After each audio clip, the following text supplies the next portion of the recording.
Brought to you by Remington Rand, makers of the revolutionary new Remington Rolectric, the only shaver that shaves both the heavy beard and the hidden beard in absolute comfort. Now let's all play What's My Line?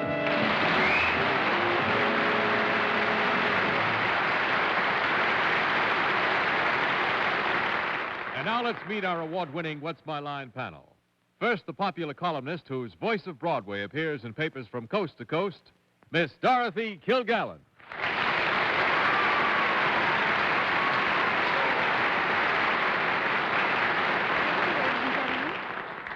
Our next guest, our guest panelist tonight, has asked me to explain to you, because he's too shy, that he really can't afford a haircut.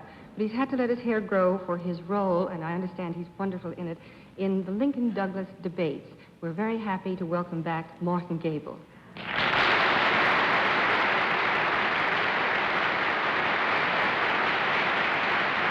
you, Dorothy. It's been my honor. On my left, a lady who has asked me to say that the condition of her eye is in no way any fault of mine. My wife, Arlene Francis.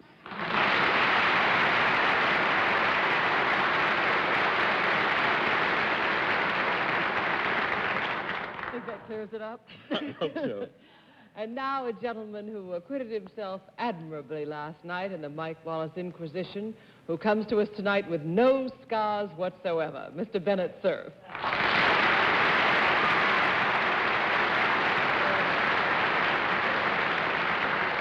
Arlene, no cigars, but a lot of cigarettes. Oh, Bennett, and I was doing so nicely for you. It goes the other eye. I'd like to say I saw a lot of Arlene over the weekend. She's been in a lot of pain with this eye. She's about the best sport I've ever met. Ah, thank you. The whole family, thank you. And now a man who does newscasting and panel moderating with equal facility and consummate artistry, Mr. John Charles Daly.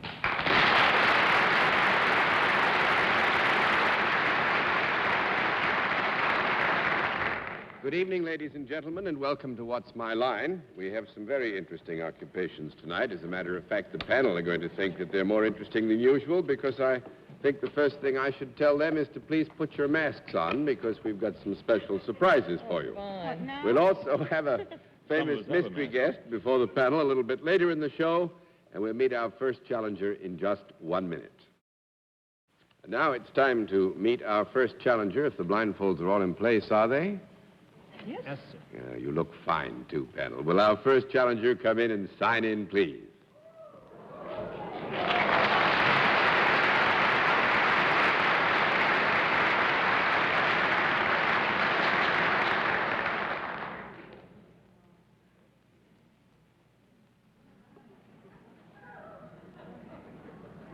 R. Wotherspoon, is that right? That's right, sir. Will you come and sit here with me? What?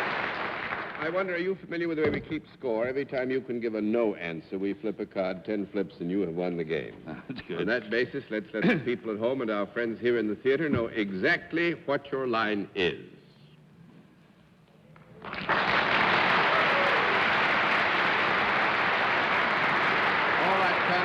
You are familiar with the fact that we have asked you to blindfold yourselves because there might be some area of identification, either in handwriting or appearance, or perhaps just the fact that somebody in the panel might have previous knowledge or acquaintance with our guest that requires that you be blindfolded. With that in mind, we will tell you that our guest is salaried and begin the general questioning with Arlene Francis. Does our guest work for a profit-making organization? I'm very sorry, I didn't catch what you said. Do you work for a profit-making organization? No. That's 1 down and 9 to go, Mr. Cerf. The audience oohed and awed a bit when you walked in. Would that possibly be because you're wearing a uniform that is different than the ordinary suit that people go around in America? Yes. Might it be a costume that would make people think of the wonderful country of Scotland? Yes. I just guessed that because I know there's a great, wonderful troupe over at Madison Square Garden. Have you got anything to do with the Black Watch? No. 2 down a date to go, and thank you, Mr. Cerf. All right, Miss Kilgallen. Boy, was I ever on that kick with Bennett. Scotland, do you work for some form of government in Scotland? Yes. Do you represent Her Majesty in any sense? Did I hear you say magistrates? No, Her Majesty the Queen. Do you represent Her Majesty in any Oh, in a sense? in a roundabout way. Oh.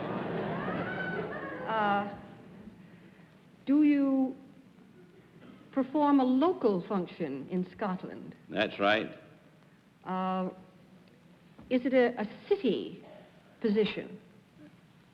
We're not really a city, we're a borough. But I think within our terms of reference, we'll accept that a borough and a city are about the same. Eh?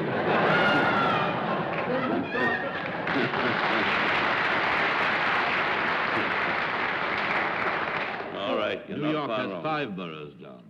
Yes, I know. But actually, here in New York City, you see, is 5 boroughs. So this is why I draw this definition. Oh, yeah. I think, in all fairness, that we should not be too precise in the definitions, if it's acceptable to you. Oh, that's quite acceptable to me. All right, if it's all right with you, we'll go on from here now, please. Does this borough have a population of more than 100,000? No. That makes it 3 down and 7 to go, Mr. Gabel. Do you exercise any surveillance over the citizens of this borough? Yes. Is yours a police function, then? No. 4 down and 6 to go, Miss Francis. Would you be the mayor?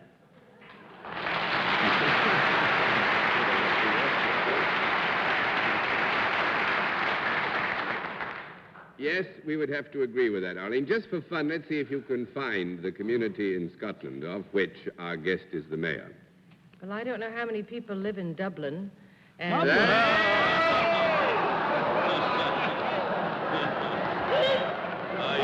heard so. You're off the rails there. I'm off balance due to my disease. Now I know how you lost that eye. Where's Edinburgh? Edinburgh is in Scotland. And it's the capital of Scotland. But it must be over 100,000. Yes, it must Yes. be. Now, Is there a cape named after your city? The fan? Is there a cape, a man's cape named after? Yes, yes, yes. Inverness. Yes, the Inverness Cape. That's right, so we'll have to stop it there.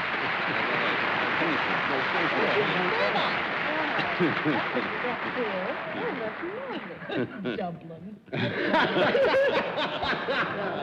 Arlene, we can let... Miss Francis, as you see, had some difficulty with her right eye. Otherwise, she never put Dublin No. in Scotland. I must make... Mackenzie, I'll start to you. I must make Arlene feel a bit better. During the war, I went up to Edinburgh when my Lord Provost was William Y. Darling, whom I think you know, sir. Oh, yes. And he was nice enough to have a lunch for me, and I was required to make a short address when the lunch was over. And I was very tired because we'd had a lot of trouble in London. And I stood up and said that this was the nicest city I'd been in England. And then fell in on me. Yes, oh, yes. That's That's unpardonable. That's unpardonable. That's unpardonable. His lordship was very nice about Yes. it. He got up and excused me himself. That's right. John, could we know what the Mr. Mayor is doing here in the United States? Oh, yes, I'm here on a goodwill visit.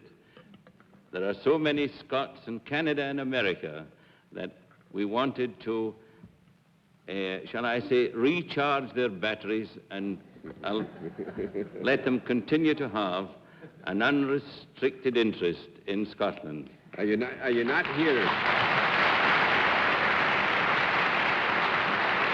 Are you not here to talk about the Loch Ness Monster at all? Well, I'm one of the few people that admits to having seen the Loch Ness Monster. You have seen it? Yes, I have seen it. How did it look to you? Well, one sunny afternoon, and I underline sunny because an awful lot of people throughout the country seem to think that it was dark when I saw it. It wasn't. It was a lovely sunny afternoon. And as we proceeded with some of our friends down the loch, one of whom was a minister, I spotted the monster. We got out of the car, and there, 20 yards from the shore, was the Loch Ness Monster. The first hump was not unlike an elephant in size, The texture of its skin was not unlike that of an elephant, and the color was not unlike that of an elephant. A little distance away, there was a second hump, and a little distance again was a third hump. A little distance again, its tail stuck up out of the water. I didn't see its head, but where its head presumably was, a salmon jumped out of the water, fell back into the water, and presumably was consumed. At any rate, peace prevailed in the loch. It was a lovely time.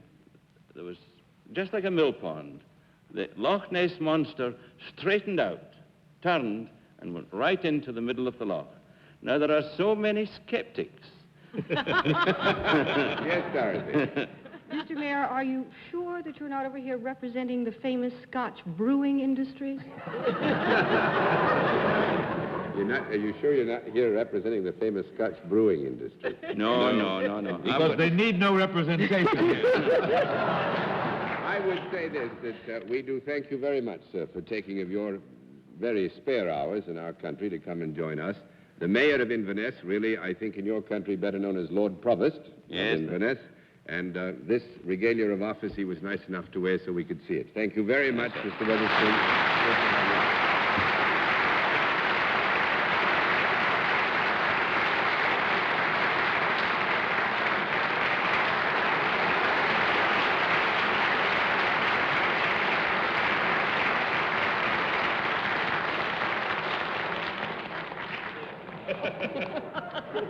Thank you, my lord. John, I think the mayor's been seeing too much television.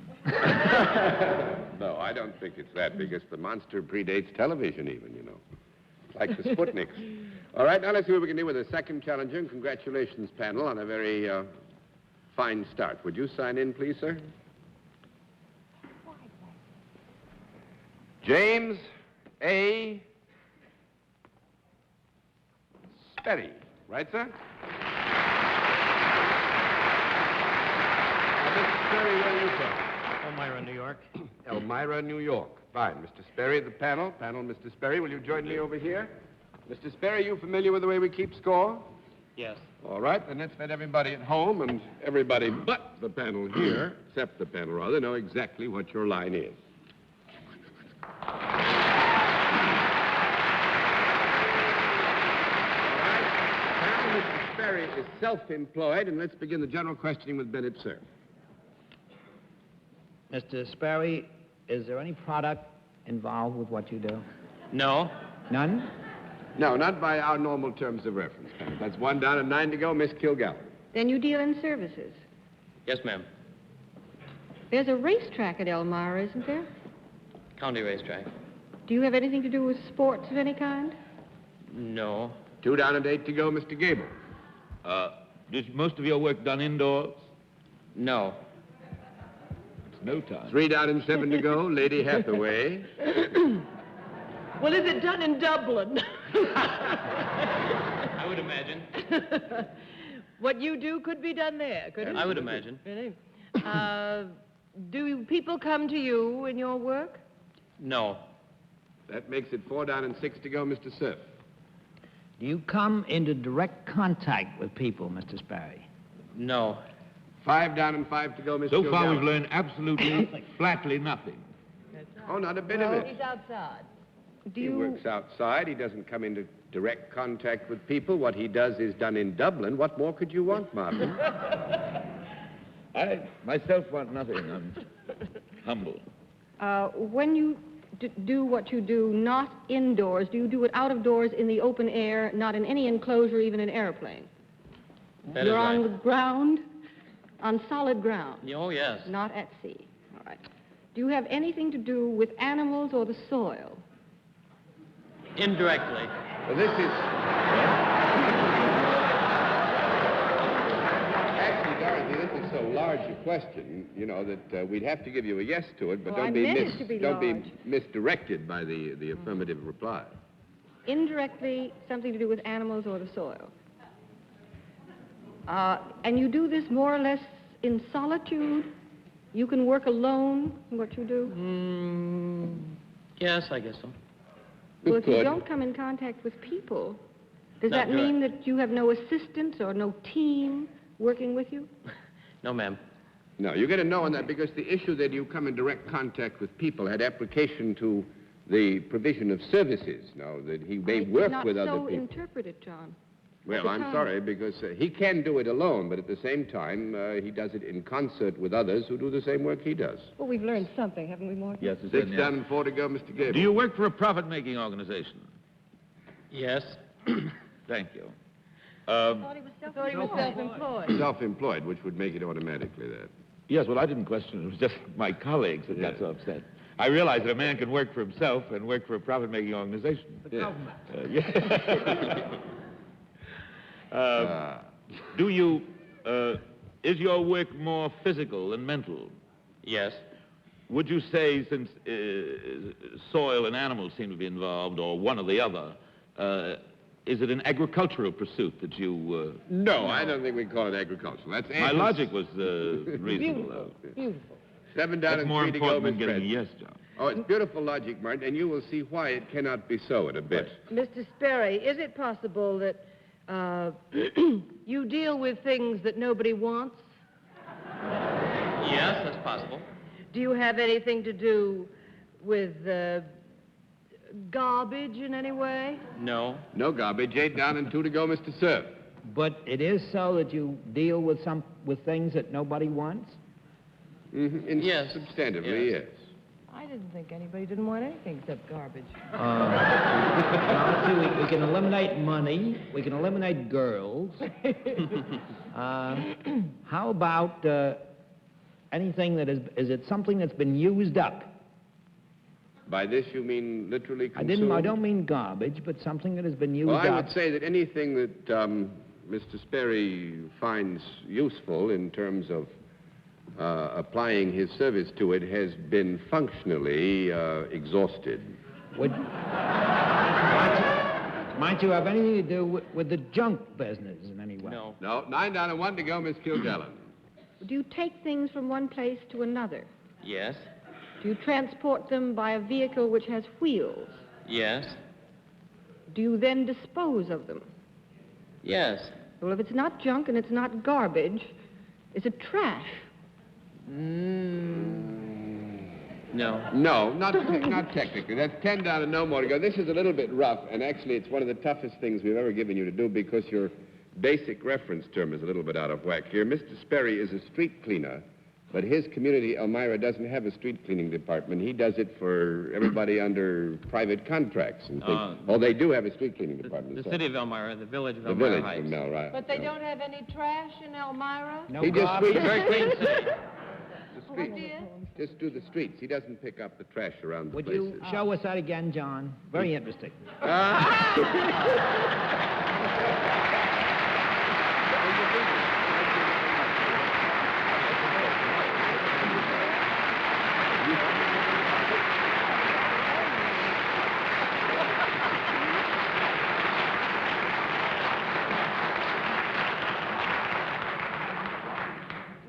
And in just a moment, we'll meet tonight's mystery. We come to the special feature of our program, the appearance of our mystery celebrity, for which I have to ask my friends on the panel once again to blindfold themselves. The blindfolds all in place, panel? Yes, sir. Will you come in, mystery challenger, and sign in, please?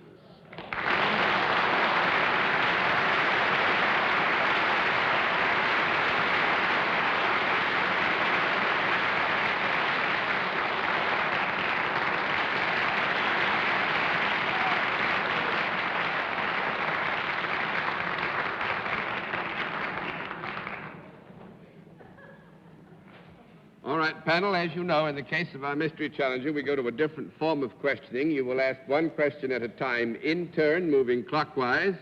And let's begin with Dorothy Kilgallen. Are you movies rather than some other form of entertainment, primarily? I've got me on form of business. What? Yes. That's yes, I would think. Mm-hmm. Mr. Gabel? Are you male? Yeah. Yes. Miss Francis? Would you be considered a leading man? No. Oh, I think probably we would have to agree that you were considering a leading. Yeah, all Yes. right. Mr. Cerf? Are you or have you made a picture recently that is being mentioned as a possible winner of the Oscar this year? Tell me, ask me the same question again, or come from Scotland. I can't hear a word. Seriously, I can't hear a word. Will you ask the same question again, Bennett? I said, have you made within the past 6 or 7 months or appeared in a picture that is being considered as a possible winner of the Oscar Award this year? Academy Award. Academy Award. Well, you might say I might have, and you might say I might not. I would think that it's a reasonably good presumption that requires a yes answer, Bennett. Miss Kilgallen? Is the picture Sayonara? I beg your pardon? Is the picture Sayonara? No. 1 down and 9 to go, Mr. Gabel. Is the picture Arthur Hornblow's witness for the prosecution? Oh, goodness, now get away with you, lad. 2 down and 8 to go, Miss Francis. Get away with you, lad. Is he English, too? No. Are you possibly part of that picture Bridge on the River Kwai that is about to open? Oh, there she goes again. No?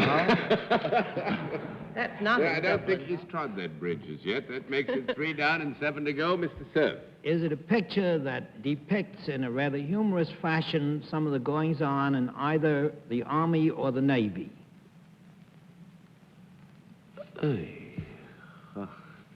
No? I No? don't think so, Bennett.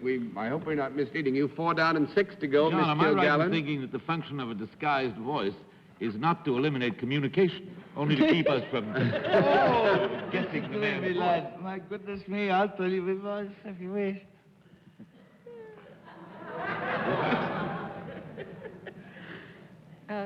Shall I ask Yes, a you question? go ahead, Dorothy. Excuse me. Are you married?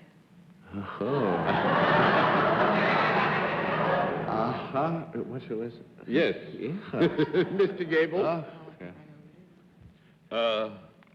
Do you sing as well as act? Oh, I got a voice like a duck, my boy. Like a duck. Have you ever heard a duck sing? That's 5 down and 5 to go, Miss Francis. There was laughter when you said you were married. Is that because you have been much married? I've had been times. All right. Always. Go ahead, Bennett. Have you ever appeared on the panel of this show? Yes. Errol Flynn? Yes.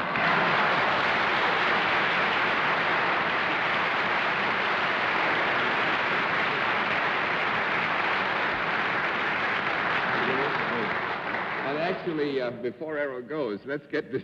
I hope I'm giving reasoned judgment here because Right, Errol did I not. am But the Sun married. I also am married, no, but yes. the Sun also rises is up, I believe, as a serious contender for an Academy Award. Is it And not? Errol might well be for his performance in it. Right. Yeah, yeah. This was the thing. You didn't want to make a point of it. I wanted to make a point of it.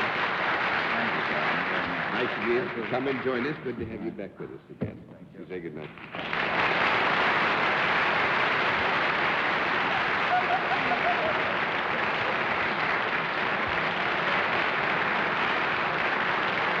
My next question is going to be, are you ever And Arlene, hoping very much that eye will be all better by next week. And Martin, how nice to have you back again with us. This is John Daly saying good night, Miss Kilgallen. Good night, Mr. Daly. Good night, Mr. Gabel. Good night, Dorothy. Arlene. Good night, Stephen Au revoir. Douglas. Yes. Good night, Bennett. Good night, John. Good night, Bennett. You know, and I've often wished I could be a publisher. Bennett's going off to Texas and New Orleans this week. All on business, mind you. All on business. All those wonderful restaurants in New Orleans, and he's got to go down there and spend some time in Texas and New Orleans.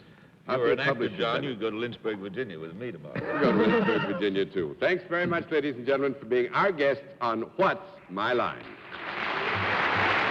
Don't forget, if you'd like to be a contestant, send a picture we can keep and your occupation to What's My Line? CBS Television, 485 Madison Avenue, New York, 22, New York. Transportation for contestants on What's My Line is arranged by American Airlines. What's My Line is a Mark Goodson, Bill Todman production in association with the CBS television network. Be sure to see Remington Rand's two other great television shows, Leave It to Beaver on Friday nights and Gunsmoke on Saturday nights, all on CBS. This is Hal Sims speaking.